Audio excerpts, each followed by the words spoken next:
And good morning, everyone, and welcome to another exciting episode of Hobo Hero. Well, I'm in sunny Boca Chica. Where am I? In the Dominican Republic. Well,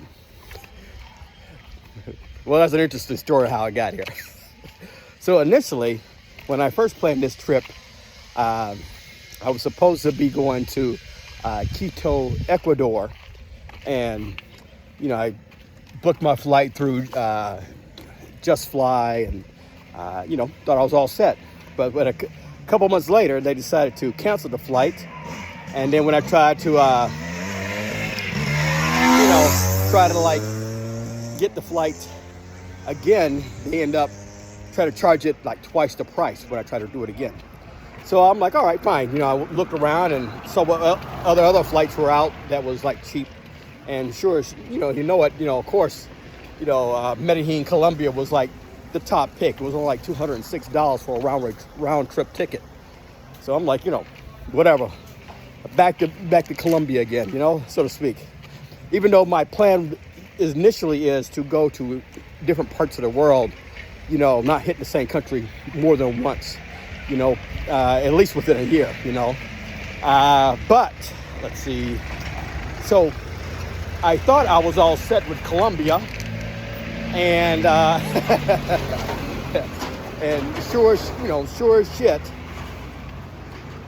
literally, I didn't even find out 2 days ago, and that's me sitting in the airport and realized that the flight was canceled. They had canceled my flight during that day, so I'm thinking like, of course.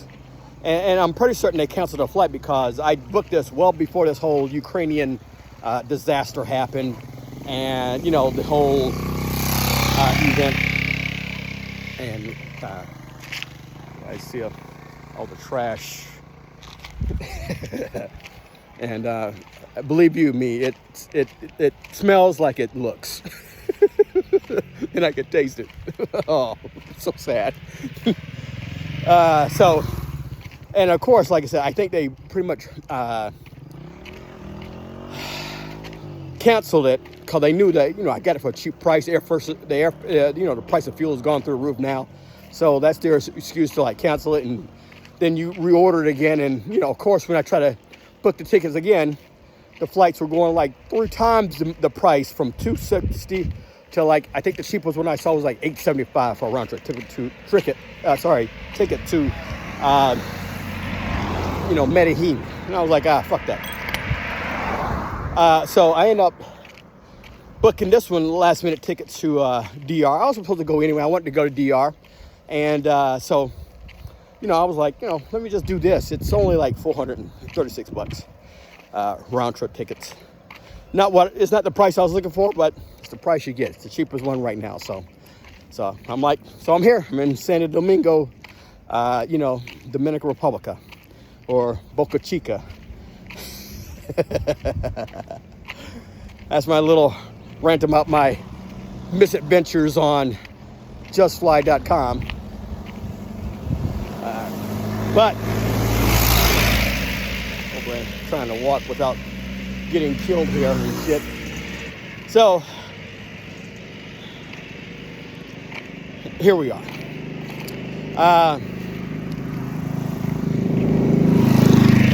What I would like to talk about today is just, getting that time to self to heal and, reflect on what's good and what's bad. I was carrying a bottle of water and I finished it, and I felt bad because I'm like, I don't want to litter. But I've been walking past miles and miles of trash, and I'm like, well, what's one more plastic bottle? And I know it sounds bad, but damn, it seems like that's the thing to do, so that's what we're doing, But getting back to my story about, self-healing and stuff, when I was young, I was brought up in a southern lifestyle, born and raised down in Carolina, and everybody there is very religious, and brought up, Christian, holiness and Baptist, depends on, whose house I was living at and, what style of Jesus preach they were doing at the time. And, but I always never for some reason, it never set well with me. It just, I would listen to what the preacher would say and, talk about, but it just, for some reason, it just didn't feel right. It just, the words were good, but everybody's actions on those words were bad. I had all these, Christian relatives and stuff that were, that would, be, as grandma called them, Sunday Christians. But, throughout the day, throughout the week, it was just like, what happened to this, do as to your neighbor as you want them to do unto you, and, love thy neighbor, and,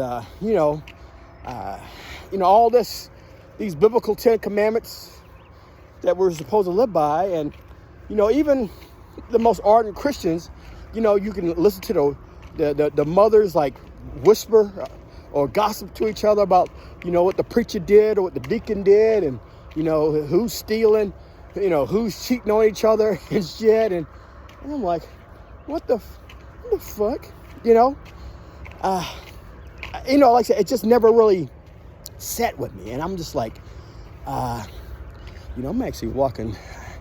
I had delusions of walking to the beach, but I'm on these old country roads here, man. I don't want to go too far here. This is too much non-civilization for my taste. And so we're gonna turn around and walk back. But this is a beautiful place, man. Literally, besides the trash that we had to walk by, this is actually a nice looking place, and it's not like I didn't help by contributing my plastic bottle. So, shame on me for that. But, like I said, getting back to my rant, tangent. We can call it a rant, we call it tangent. I was just never really into it. I just, I had periods where I thought I had Jesus moments, and, I thought I'd made the conversion to a full-on Christian, and it was brief. It was brief. I just couldn't get into it. I just saw so much stuff, and, the freaking handsy, we had a handsy deacon who loved to touch little boys and girls and stuff. And, it was like, this, I don't know. It doesn't seem right to me. And then as I'm growing up, and realizing that there were, down south, there were black churches and white churches. I'm not even talking about religions, just black churches and white churches. Like, the blacks would go here and the whites would go over there. And that's it. There would be no intermingling. There'd be no. And then I woke up one day, I'm like, so what happens when they go to heaven? Is there a white heaven? And is there a black heaven? I'm like, if that's the case, then what the fuck? That don't seem right. I mean, because the Bible was saying everybody's equal, and everybody good, and love thy brother and our neighbor and shit. And but there was none of that down south. The South truly teaches you about religion, especially back growing up in the 70s and stuff like that, man. The early 80s when I was down there. And I just got dissatisfied, and no matter how much my grandparents would try to convert me and try to make me see the light and beat the devil out of me as they did, it only made me worse. Made me hate the religion more. I gotta cross the other side of the street, man, because that trash, all I smell is carcasses over there. It must be dead animals, I hope, or dead people, but let's go with the dead animals. I'm gonna get on this side of it and try to, nothing worse than talking and there's something rotting in the area and you're just taking it all. Oh my God. The power is a little bit less on this side of the street. Not by much, believe you me. So anyway, and when I got old enough and, my mom regained custody of us because we were foster kids, and, I was it for religion. For me, my mom wasn't really religious, per se. She more of a, she was religious, but she had her own religion. So, but she had no church. So, down south, they forced you to go to church. Once I got up here in Boston, man, that was it for church. I was done with church. I didn't want anything to do with it. It wasn't even my thing. I pretty much was like Christian, whatever. A bunch of phonies, fake religion, some tool to use to control you. And in a way, I do feel that way. But my view on religion is less, extreme now. As I think I get older, I think there's a need for religion if it's done correctly. It's good for you. I think it's good for the soul. I think it, makes good people good. And, probably regular people are a little better, keeps you good. But me, I'm more of I like spiritual. I like being spiritual. I mean, growing up in the Christian religion, and then, once I started doing Chinese martial arts, Kung Fu, religion is heavily rooted in, Chinese martial arts, and I'm pretty certain Japanese martial arts. If you look at, Shintoism and Buddhism, same thing with, with the Chinese martial arts I was doing. It was Buddhist and Taoist, my first teacher was Taoist, and we had to bow to the altar, bow to the teachers before us, the ancestors, and at first, my Christian, base was like, oh, what the hell, don't worship idols, false idols, and blah, blah, blah, blah. This is idolatry. But, my friend who was there, who was also another black guy, he was like, no, don't look at it like that. When I first got here, I thought the same thing, but don't look at it like that. Look at it as, you're just paying respects to your ancestors. Because that's what you're doing. You're not, worshiping some sort of any gods. Yes, there were 3 gods or, godlike beings or whatever, or superior ancestors there, but you don't really have to worry about that, so I'm like, okay, cool. And then eventually that helped me make the transition. Like, okay, you're just paying your respects to the people who came before you. And in many African religions, it's the same thing. A lot of, cultures prior to, colonizations, that's what we did. We paid homage to our ancestors. We didn't worship them, but we did acknowledge their existence, and we came there, we left offerings and, and goods and, kept them in remembrance. And you'll still see that today when people, you go to the graveyards, people still visit their grandparents, their aunts and uncles, their great grandparents. And that's a good thing, So, for me, I do have a foundation in Christianity, but I do really focus on the Buddhist aspect of it, being a good person, trying to make merit. I mean, I got a job that does just that, just that. I'm a, firefighter, paramedic. So, when I go out and I try to do the best I can to make somebody's life a little better, if they're in trouble, try to reverse that trouble, try to fix that problem, whether it's a medical emergency or whether their house is getting destroyed or just got in an auto accident, The idea is try to prove one situation in that, whatever that catastrophe may be at that time. But man, it's just self-healing. Sometimes there's nothing wrong with hard work and, making a life for yourself and whatever.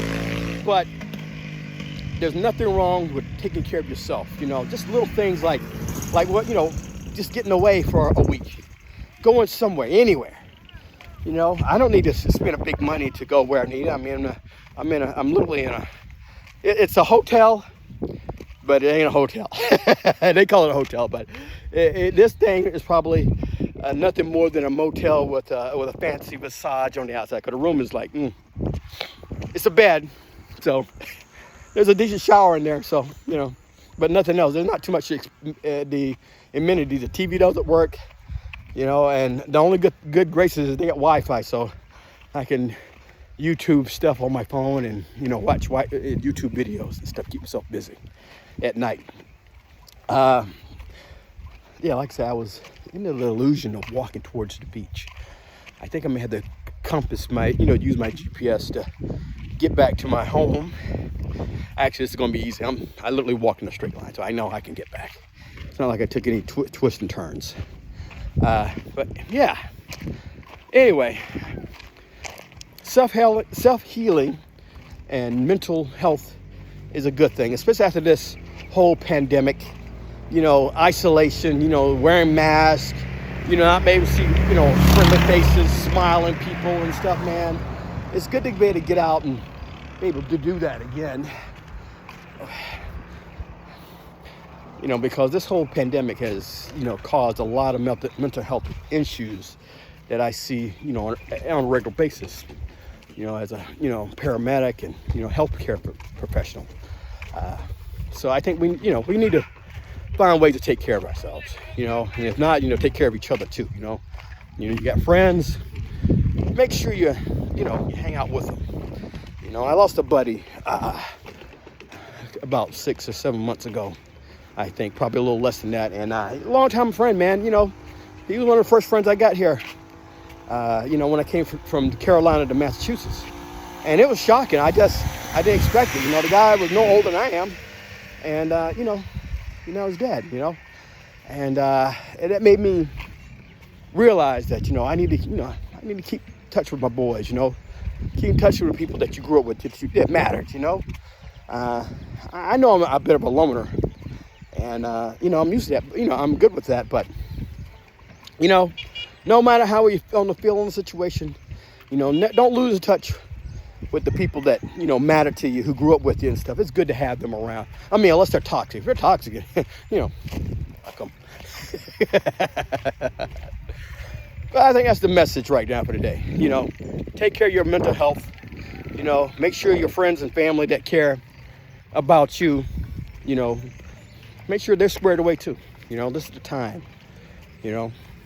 Anyway, thank you all for listening to me. I hope you guys have a great day. And all day, God bless, and see you later. See you soon. Bye now.